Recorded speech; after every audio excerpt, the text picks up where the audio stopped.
Hi, souls. Welcome. I'm delighted that you're here and that we have crossed paths. I want to start off by just asking you a question. Have you ever sensed that there is a quieter place within you, one you've passed many times without fully entering?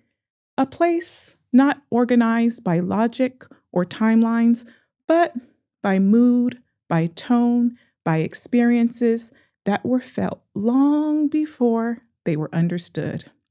Maybe a place where emotions don't stay neatly contained, where they surface unexpectedly, pull at your attention, and open you to memories you recognize instantly. If that resonated, just stay with me. This is where we begin to explore those quieter places. Welcome to Inner Library Alignment. I am Rachel Golden. I am the magical and luminous voice behind this space. Inner Library Alignment is a place where you are both the librarian and the author of your life. And this is a space to wander the stacks of your soul, revise your stories, align and rediscover your light. Today, we are opening a collection that quietly determines how every other book in your library is read. Whether life feels like a fairy tale, a cautionary tale, a tragedy, or a story still waiting for its turning point. This is the Feelings and Emotions collection. And here lives the oldest text you own, stories written before language, before logic, and before rules about what you should or should not feel. These stories take the form of 4 primary emotions: fear, anger, sadness, and happiness. They are not interruptions in the library, they are reference books. And when they are consulted, they guide. When they are ignored, they rewrite the story from the margins. Let's just take a look at the core collection. Fear, anger, sadness, and happiness form the core collection of the emotional library. And every other emotional experience is just a spin-off, an adaptation, or a sequel written from these original texts. They appear in myths, fairy tales, and epics across cultures because they belong to the shared human story. And let's talk about fear. Fear is the survival tale, the warning chapter that alerts us to danger. It is the first story we ever learn to read, written in the body, long before words. And fear sharpens the senses and narrows the focus, pulling our attention to what matters most in the moment. In the inner library, fear is not a prophecy of what will go wrong. It is a footnote that says, pause here. And when fear is allowed to speak, it protects. When it is ignored or dismissed, it grows louder, rewriting itself into every chapter until the whole book feels unsafe. Fear was never meant to dominate the story, only to signal where care, attention, or preparation is needed. And then there is anger. Anger is the boundary story, the moment the hero draws a line and claims space. It appears when something essential has been crossed, overlooked, or violated. In literature, anger often marks the turning point, the scene where the protagonist stops enduring and begins asserting the truth.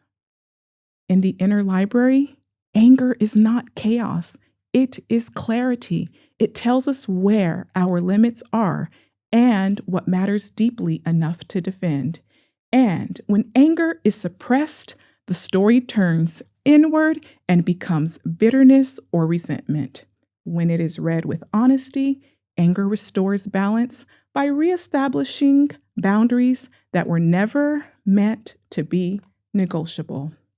And then there's sadness. Sadness is the requiem, the chapter of loss that deepens meaning and transforms us. It slows the pace of the story, inviting reflection rather than action.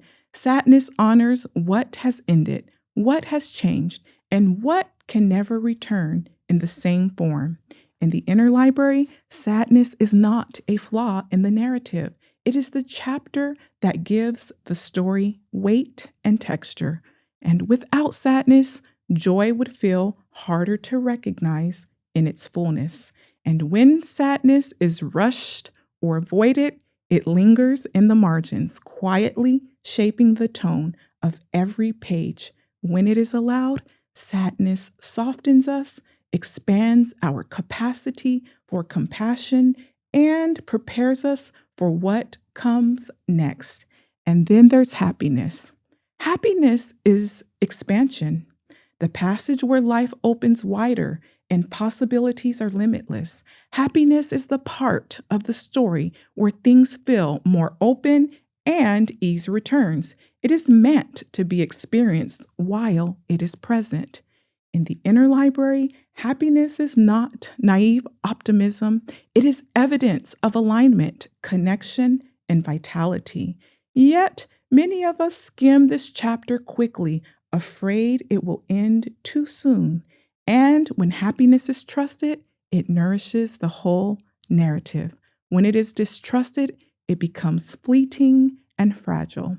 Happiness was never meant to be hoarded or feared. It was meant to be lived fully and without apology.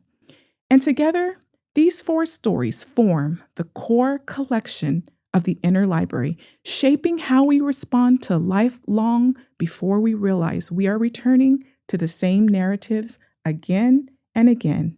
They were never meant to stay in the foreground of our lives, but to be felt, understood, and then allowed to pass. And when they are allowed, they move through us briefly and clearly.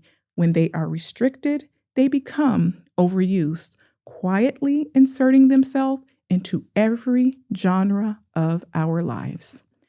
Before we go further, it's important to pause and clarify something important because we often use emotions and feelings interchangeably. And these words are not the same. Feelings and emotions, please understand me, are not the same. A feeling is a single page. It is a sentence written in the body in response to the present moment. Maybe a tightening in the chest, a warmth behind the eyes, a happiness in the hands. Pages are meant to be read once and turned. An emotion, on the other hand, becomes a volume when that page is never read, when a feeling is ignored, judged, or rushed. The inner library does not discard it. Instead, the subconscious mind binds it together with similar pages from other moments and shelves it as a thicker book. And this is how fear becomes a recurring thriller. Anger becomes a long-running feud, and sadness becomes a quiet tragedy you never meant to keep rereading. And happiness becomes a short story you hesitate to begin because you don't trust the ending. Feelings are pages, emotions are volumes. The difference matters because when pages are read as they arrive, the library does not overflow with unfinished books. Very early in life, we learned that not every book is welcome on the library's main floor. Some emotions are praised and displayed prominently, while others are quietly removed from circulation. Fear may be labeled as weakness, anger may be stamped as inappropriate, sadness may be rushed off the desk, happiness may be allowed only in small print. And these rules are rarely written down. They are learned through tone, reaction, and silence. So the inner library adapts. Certain books are hidden in the stacks. Others are rewritten to sound more acceptable. Some are locked away entirely. This is not because the books are dangerous. It is because belonging once felt more important than honesty. But when society becomes the editor of your emotional library, authorship begins to slip. Allowing emotion does not mean getting lost in the plot. It means reading with awareness. You can open a book without identifying with it. You can read a tragedy without believing it defines you. You can feel fear without letting it write the ending. Fear does not need panic to be valid. Anger does not need action to be real. And sadness does not need collapse to be honored. Happiness does not need justification to be enjoyed. And when emotions are read instead of resisted, they stop shouting from the shelves.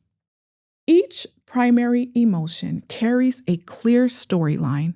Fear asks, what needs protection or attention in this chapter? Anger asks, where a boundary has been crossed in the plot. Sadness asks, what ending needs acknowledgement? Happiness asks, what wants to expand into a new chapter? You do not need to rewrite these stories. You only need to read them honestly. And when emotions and feelings are listened to, they stop hijacking your narrative. I want to share one of my own volumes with you, one that helped me understand this distinction not as a concept, but as a lived experience. For me, as a child, fear was not just a feeling, it was a rule. Speaking up for myself was not allowed. Questioning authority was not safe. And when I expressed anger, disagreement, or even confusion, the consequence was physical punishment. And my body learned very quickly that silence was protection. Fear was shelved early, not as a warning that moved through me, but as a permanent policy written into the margins of my nervous system. Do not speak, do not resist, do not draw attention. That fear did not feel dramatic. It became quiet. It became compliance. It became the kind of story that looks like maturity on the outside, but is actually vigilance underneath. As an adult, I did not think of myself as fearful. I'm capable, highly educated, and independent. Yet, every time I needed to speak up for myself, to name a boundary, to say no, or to correct something that felt wrong, I froze. My chest tightened, my voice disappeared. The page I needed to read went blank. I was not responding to the present moment. I was rereading an old volume. The feeling of fear had passed years earlier, but the emotion of fear had been bound into a book I carried everywhere. It was only when I learned to sit with my fear without judging it or forcing myself past it that the story began to change. Fear was no longer asking me to stay silent. It was asking me to notice how long it had been holding that role.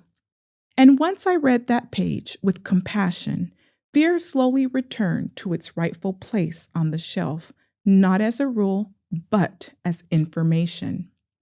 You might pause here and ask yourself quietly and without analysis or judgment whether there is a page you are feeling right now, or perhaps a volume you have been carrying for years. There is nothing to change or edit, only something to notice. A feeling is a page written in the present. An emotion is the book that forms when the page is never read.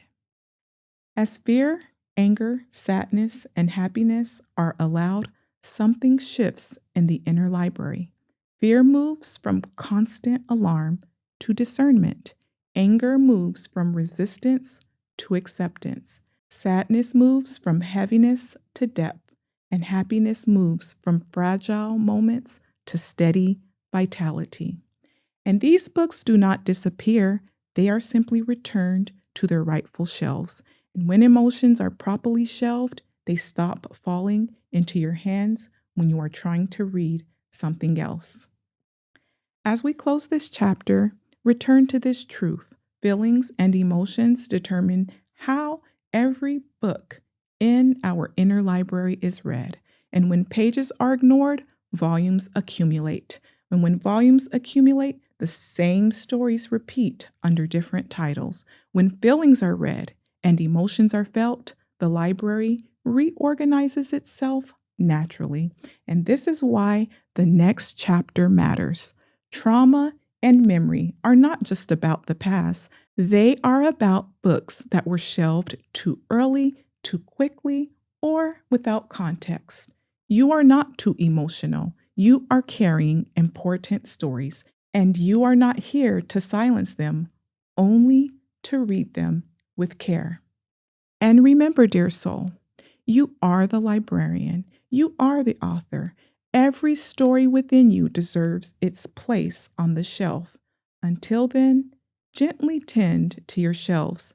And if this message resonates, share it with someone who is ready to align and subscribe so you can continue redefining your inner library alongside me. Keep aligning your books and your stories, one book, one chapter, one page, one line, and one golden truth at a time.